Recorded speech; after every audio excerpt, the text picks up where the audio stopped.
রমজান ঘনিয়ে আসার সঙ্গে সঙ্গে সিলেটে বাড়ছে নিত্যপণ্যের দাম। এতে ভোগান্তিতে পড়েছেন ভোক্তারা, বিশেষ করে নিম্ন আয়ের মানুষ। এ বিষয়ে বিস্তারিত জানাতে সিলেট মহানগরীর আম্বরখানা থেকে সরাসরি যুক্ত হচ্ছেন প্রতিনিধি কামরুল ইসলাম মাহি। মাহি, রমজান তো একেবারেই সামনে চলে এসেছে। এই মুহূর্তে আসলে নিত্যপণ্যের দাম কেমন দেখছেন? আপনি রয়েছেন আম্বরখানায়, আমাদের বিস্তারিত জানাবেন।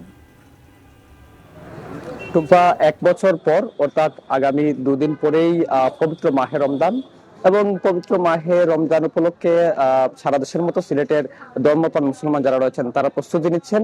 কিন্তু নিত্যপণ্যের যে বাজারটি রয়েছে সেই বাজারটি কিন্তু খুবই অস্থির এবং পণ্যের দাম কিন্তু হু হু করেই বাড়ছে, এবং এতে কিন্তু সাধারণ মানুষ যারা রয়েছেন, বিশেষ করে নিম্ন আয়ের মানুষ, তারা কিন্তু ভোগান্তির মধ্যে পড়েছেন।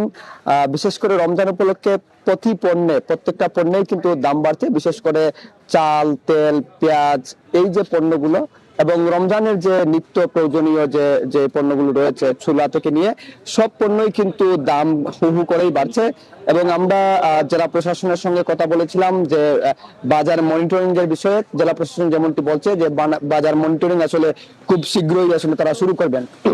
এবং যদি জানিয়ে রাখি যে চালের কেজি বর্তমানে যেটি বাজারে চলছে, চাল কিন্তু গত সপ্তাহে যে দামটি ছিল সেই দামটি কিন্তু এই সপ্তাহে এসে বেড়েছে, অর্থাৎ 30 থেকে 40 টাকা বেড়েছে। এবং 25 কেজি চাল যেটি আগে বিক্রি হতো সেটি কিন্তু এখন প্রায় 3 থেকে 400 টাকা বেড়ে কিন্তু বাড়তি দামেই বিক্রি হচ্ছে। এর বাইরে পেঁয়াজ 50 থেকে 60 টাকায় বিক্রি হচ্ছিল, কিন্তু বাজার ভেদে আমরা 60, 70, 80 টাকাও কোথাও কোথাও দেখেছি। এবং সবচেয়ে বড় যে সমস্যাটি হচ্ছে তেলের সমস্যা।